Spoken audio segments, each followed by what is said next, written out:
ଆପଣ ଜାଣନ୍ତି କି ଆଇଭିଏଫ୍ ଆଉ ଇକ୍ସି ସମାନ ନୁହେଁ? ଚାଲନ୍ତୁ ଜାଣିବା କ'ଣ ଡିଫରେନ୍ସ। ମୁଁ ଡକ୍ଟର ନିହାରଞ୍ଜନ ଭୋଇ, କ୍ରେସେଣ୍ଟା ଫର୍ଟିଲିଟିର ଚିଫ୍ ଆଇଭିଏଫ୍ କନସଲଟାଣ୍ଟ। ଯୋଉଟାକ ଆଇଭିଏଫ୍ ମାନେ ଇନଭିଟ୍ରୋ ଫର୍ଟିଲାଇଜେସନ୍, ମାନେ ବଡି ବାହାରେ ଓସାଇଟ୍ ଆଉ ସ୍ପର୍ମ ମାନେ ଡିମ୍ବାଣୁ ଆଉ ଶୁକ୍ରାଣୁ ଦୁଇ ଜଣଙ୍କର ମିଳନ ହବାଟା ସେଇଟା ହେଲା ଆଇଭିଏଫ୍।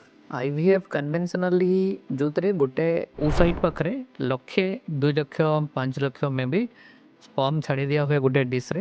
ଏଗ୍ଟା ଚୁଜ୍ କରିବ କି କେଉଁ ସ୍ପର୍ମ ତାକୁ ଫର୍ଟିଲାଇଜ୍ କରିବ। ଗୋଟେ ସ୍ପର୍ମ ଫର୍ଟିଲାଇଜ୍ ହେଇଗଲା ପରେ ତାର ବାହାର ଲେୟାରଟା ସେଇଟା ଏତେ ହାର୍ଡେନିଂ ହେଇଯିବ କି ଆଉ ମଲ୍ଟିପଲ୍ ସ୍ପର୍ମ ଏଣ୍ଟ୍ରି କରିପାରିବନି। ସେଇଟା ହେଲା ଟିପିକାଲ ଯେଉଁଟା କନଭେନସନାଲ ଆଇଭିଏଫ୍। ଆଉ ଡିଫରେନ୍ସ ବିଟୱିନ୍ ଇକ୍ସି ଠାରୁ ସେ କେମିତି ଅଲଗା? ଇକ୍ସି ମାନେ କ'ଣ? ଇଣ୍ଟ୍ରାସାଇଟୋପ୍ଲାଜମିକ୍ ସ୍ପର୍ମ ଇଞ୍ଜେକ୍ସନ୍, ମାନେ ଗୋଟେ ଓସାଇଟ୍ ନିଆହବ। ଏ ଯେଉଁ ଇକ୍ୱିପମେଣ୍ଟ ଦେଖୁଛନ୍ତି ଏଇଟା ହେଲା ମାଇକ୍ରୋ ମାନୁପୁଲେଟର। ସେ ମାଇକ୍ରୋ ମାନୁପୁଲେଟରରେ ପୁରା ମାଇକ୍ରୋସ୍କୋପରେ ହାଇ ମ୍ୟାଗ୍ନିଫିକେସନରେ ଗୋଟେ ଓସାଇଟ୍ ଭିତରେ ଗୋଟେ ବହୁତ ହି ସରୁ ନିଡିଲ୍ ନିଆ ହେଇକି ସେ ଭିତରେ ଗୋଟେ ସ୍ପର୍ମକୁ ଛଡ଼ା ହବ, ଗୋଟେ ଅଣ୍ଡା ପାଇଁକି ଗୋଟେ ଶୁକ୍ରାଣୁ। ତ ସେଇଟା ଇଞ୍ଜେକ୍ଟ କରିକି କଲଚର ପାଇଁକି ଛାଡ଼ି ଦିଆହବ। ତ ସେଇ କେସ୍ରେ ଆମର ଫର୍ଟିଲାଇଜେସନ୍ ଚାନ୍ସେସ୍ ଟିକେ ବଢ଼ିଯାଏ। ଆଉ ଇକ୍ସି ଯେତେବେଳେ ବାହାରିଥିଲା ସେତେବେଳେ ବାହାରିଥିଲା ଯେଉଁମାନଙ୍କର ମେଲ୍ ଫ୍ୟାକ୍ଟର ମାନେ ଶୁକ୍ରାଣୁ କମ୍ ଅଛି କି ମୋଟିଲିଟି କମ୍ ଅଛି, ଶୁକ୍ରାଣୁର ମୁଭମେଣ୍ଟ କମ୍ ଅଛି, ସେଇ ସବୁ କେସ୍ ପାଇଁକି ଇକ୍ସି ବାହାରିଥିଲା। କିନ୍ତୁ ଏବେ ୱାଇଡଲି ଇକ୍ସି ମେଜରିଟି କେସ୍ରେ ୟୁଜ୍ ହେଉଛି। Thank you.